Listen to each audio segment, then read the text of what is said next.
बच्चों, मैं मनीष कुमार आपका अपना ट्यूटर एजुकेटर गाइड आज बिहार बोर्ड के वर्ग 9वीं कक्षा के English text book panorama part 1 के पहले चैप्टर धर्मयुद्ध जो अर्जुन देव चरण के द्वारा लिखी नाटक का संक्षिप्त रूप यहाँ दिया गया है, जिसका अभ्यास आप लोग स्वयं कर सकते हैं। आइए अब नाटककार एवं लेखक अर्जुन देव चरण के बारे में जानकारी प्राप्त करते हैं।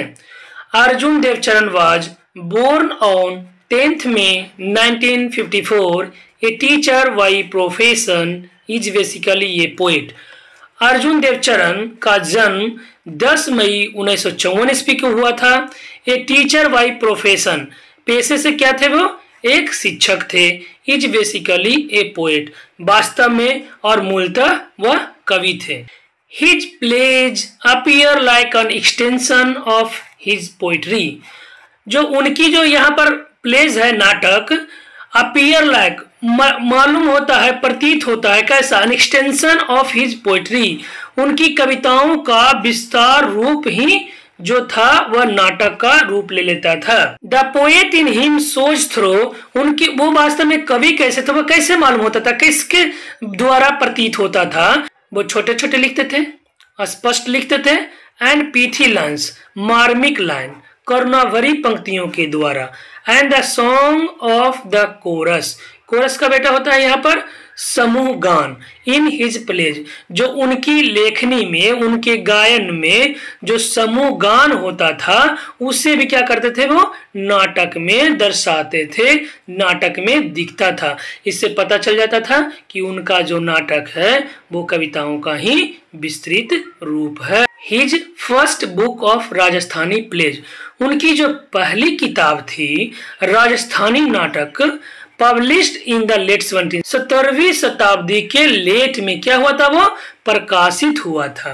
वाज रिसीव्ड रेदर इनडिफरेंटली, मतलब क्या हो गया? वह उदासीनता या निष्पक्ष भाव रखते थे। In the Rajasthani literary circle, कहाँ वो अलग भाव रखते थे, निष्पक्ष भाव रखते थे? राजस्थानी साहित्य के क्षेत्र में। टिल दैट टाइम, उस समय तक ड्रामा इन राजस्थानी, जो राजस्थानी में जो नाटक होते थे, ड्रामा होते थे, क्या था?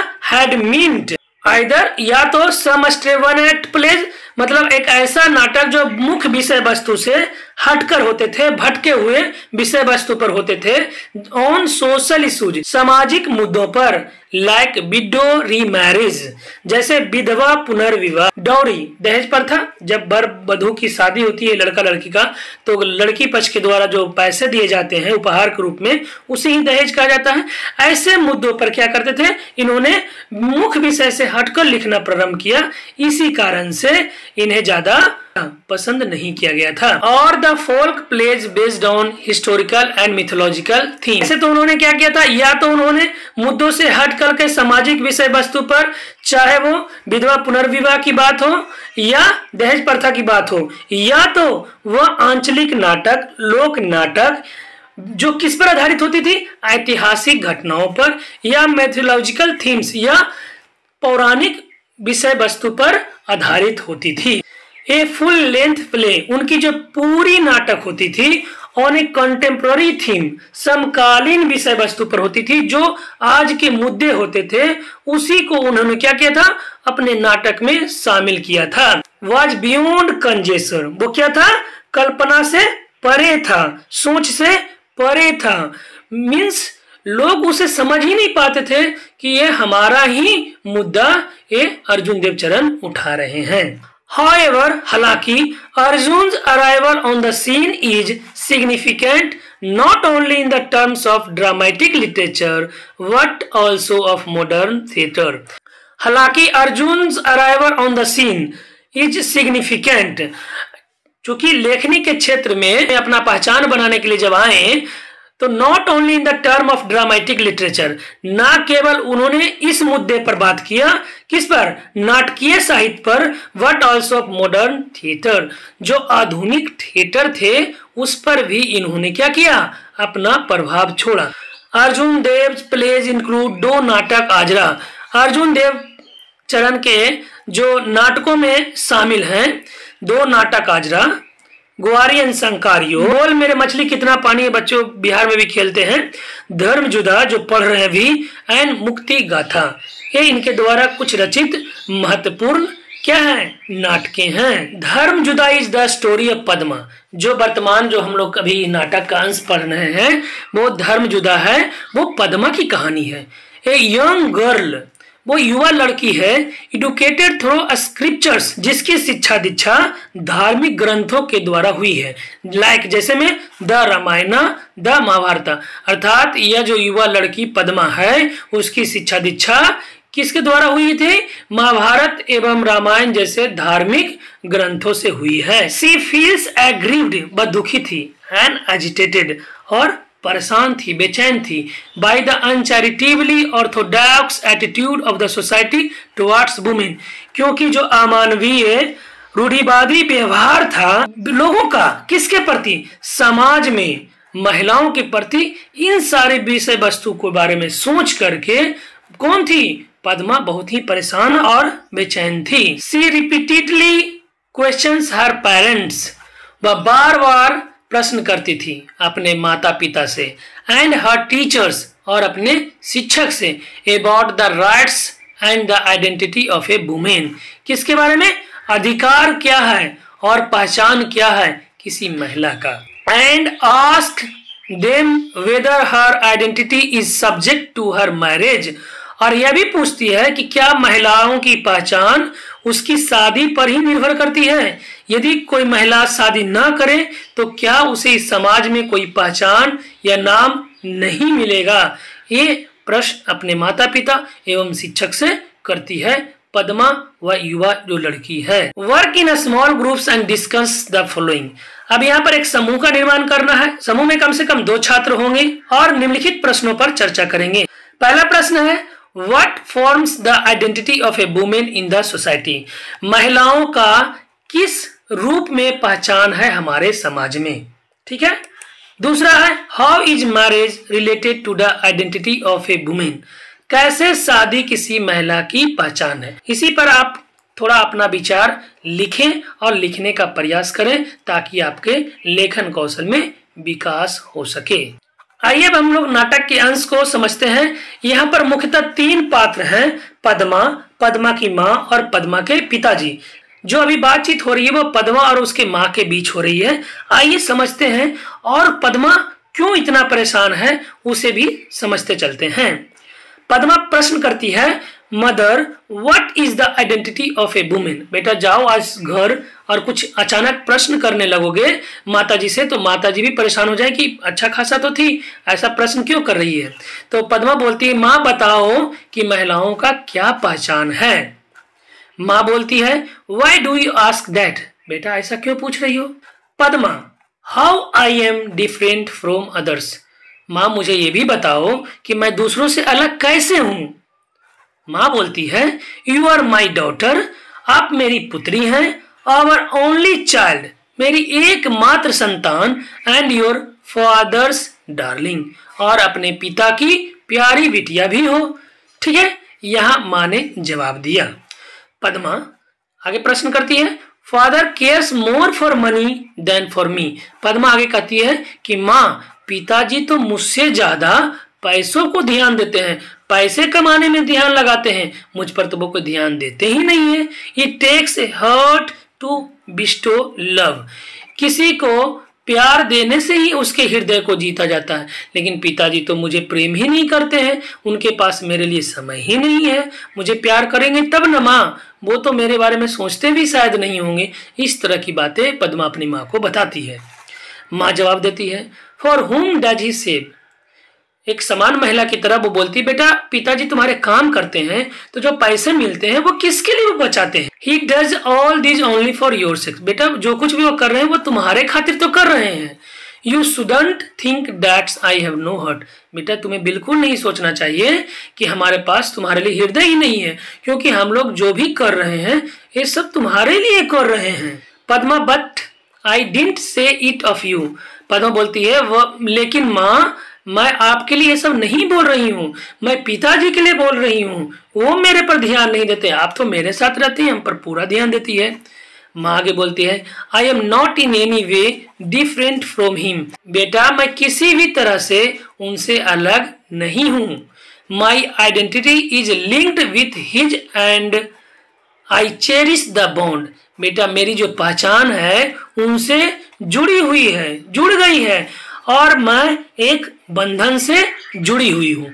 यहाँ पर उनकी माँ का कहना है कि बेटा मेरी शादी तुम्हारे पिताजी से हो गई है और शादी के जो रस्म और बंधन होते हैं उससे मैं तुम्हारे पिता की अर्धांगिनी हो गई हूँ, अर्थात उनकी आधा अंग हो गई हूँ और जो भी वो है उन्हीं से मैं हूँ और उन्हीं के द्वारा मैं जानी और पहचानी जाती हूँ। किसके द्वारा? तो शादी के बंधन के द्वारा। Enter Padma's father. अब पद्मा के पिताजी का आगमन होता है उन दोनों के बातचीत के बीच में। Father what is this talk about the bond Padma's mother. पिताजी पूछते हैं किस तरह की बंधन की बात हो रही है पद्मा की माँ, कौन से बंधन के बारे में बोला जा रहा है यहाँ पर। माँ हियर इज योर फादर। लो तुम्हारे पिताजी भी आ गए। Ask him whatever you want to know. बेटा जो कुछ भी तुम जानना चाहती हो, जो पूछना चाहती हो, तुम्हारे पिताजी तो आ ही गए, पूछ लो। Father what's it my child. बेटा बताओ क्या मैटर है, क्या बात है, क्या जानना चाहती। माँ she wants to know what is the identity of a women. माँ बोलती है कि आपकी बेटी यह जानना चाहती है कि महिलाओं का क्या पहचान है। Father you will know it dear when you are married. पिताजी ने जवाब संक्षिप्त रूप में देने का प्रयास किया। बेटा आपको यह मालूम हो जाएगा, यह जानकारी हो जाएगा प्रिय, व्हेन यू आर मैरिड, जब आपकी शादी होगी, विवाह उपरांत आपको यह पता चल जाएगा कि महिलाओं की क्या पहचान है। लेकिन प्रश्न का जवाब तो पद्मा को अभी चाहिए। पद्मा पूछती है does marriage lend identity to a women. क्या पिताजी किसी महिला की पहचान उसकी शादी पर निर्भर करती है? शादी नहीं होगी तो क्या उसका कोई पहचान नहीं होगा? इसी तरह का वह प्रश्न पूछना चाह रही है। माँ what is a women without a husband. तो माँ बोलती है बेटा वो महिला ही क्या है जिसका पति न हो। शादी हो जाएगी तो महिला स्वतंत्र रूप से जो मन होती है वो अपने पति के इच्छा के अनुसार करती है और ऐसे भी शादी के पहले बेटियों को पराई अमानत समझी जाती है, तो शादी हो जाने के बाद वो अपना घर हो जाता है तो वहां वह स्वतंत्र रूप से सारे काम करने के लिए लगता है लोगों को कि वहां उसे पूर्ण अधिकार मिल जाता है। लेकिन हमारी समाज की विडंबना है, कई महिलाएं आज भी अपने ससुराल में जलाई जाती है, मारी जाती है, प्रताड़ित की जाती है। यह एक बहुत बड़ी विडंबना है। लेकिन बहुत सारे ऐसे भी समाज हैं जहां शादी हो जाती है तो माता पिता से ज्यादा वह वहां आनंद एवं सुख पूर्वक रहती है। लेकिन यहाँ इन्होंने रामायण महाभारत पढ़ी है। रामायण में भी क्या थी, ये जो पद्मा है वह रामायण महाभारत पढ़ी थी तो उसमें सीता क्या थी, एक राजघराने की बेटी थी, फिर भी उसे जंगलों में रहना पड़ा अपने पति के साथ। उसी तरह से महाभारत में भी की थी, द्रौपदी को अपने पतियों के साथ जंगल में रात गुजारना पड़ा था, रहना पड़ा था। तो वो इसी तरह से प्रश्न कर रही थी कि यह जरूरी नहीं है कि महिलाएं शादी के बाद पूरा सुखी ही रहे। पद्मा आगे प्रश्न करती है what if one doesn't get married. माँ तो बताओ यदि कोई महिला शादी ना करे तो इसका मतलब क्या है, उसका कोई पहचान नहीं होगा, यही कहना चाह रही है ना। माँ बोलती है why do you always ask such senseless question. तो माँ आगे बोलती है तुम हमेशा क्यों बेतुकी बातें करते रहती हो, हमेशा क्यों बकवास वाली बातें करते रहती हो जिसका कोई मतलब ही ना हो। इस तरह की प्रश्न करने से कोई जवाब नहीं हासिल होगा बेटा। Padma what a women whose husband is dead. तो बताओ माँ अगर कोई शादी नहीं करती तो ठीक है, अगर किसी का शादी कर ली कोई महिला और उसका पति मर गया तो इसके बारे में क्या कहना चाहती हो। तो क्या वो मर जाने के बाद उसका पहचान खत्म हो जाएगा। माँ life is hello for her. बेटा उसका जीवन नरक हो जाता है क्योंकि समाज में उस महिला का कोई इज्जत नहीं देते हैं समाज वालों जिनकी पति इस दुनिया को छोड़ दिए हैं। ठीक है। Padma that's injustice. पद्मा बोलती है माँ तब तो यह अन्याय है। माँ you needn't talk of justice and injustice here. माँ बोलती है बेटा तुम्हें यहाँ बात करने की जरूरत नहीं है, अधिकार नहीं है न्याय एवं अन्याय के बारे में। ठीक है ना। पद्मा वाई, क्यों नहीं हमें न्याय और अन्याय के बारे में बात करने की जरूरत है। माँ over here women don't have the right to ask question. बेटा यहाँ पर इस समाज में महिलाओं को कोई अधिकार नहीं है प्रश्न पूछने का। Padma what right do they have then. तो माँ ये बताओ तो महिलाओं को किस प्रकार का अधिकार है इस समाज में? Father, rights are for equal dear, बराबरी का अधिकार है बेटा, समानता का अधिकार है मेरे प्रिय बेटी, क्योंकि पिताजी भी चाहते हैं कि ज्यादा बहस न करूं और किसी तरह से इस मुद्दे को खत्म कर दूं। Why is a home considered a place for bargaining? One shouldn't live in such a place. आगे पद्मा बोलती है कि माता ऐसे जगह पर रहना चाहिए जहां पर सौदेबाजी हो, तोल मोल हो, मोल भाव हो कि इसको इतना वैल्यू मिलेगा, इसको इतना कम वैल्यू मिलेगा, इसको इतना ज्यादा वैल्यू मिलेगा। ऐसे जगहों पर हम लोग क्यों रहते हैं, क्यों माना जाता है, क्यों विचार करते हैं? किसी को भी ऐसे जगह पर नहीं रहना चाहिए जहां पर सौदेबाजी हो, कम और ज्यादा का भेदभाव किया जाता हो। Father, you will get the same replies to these questions wherever you go.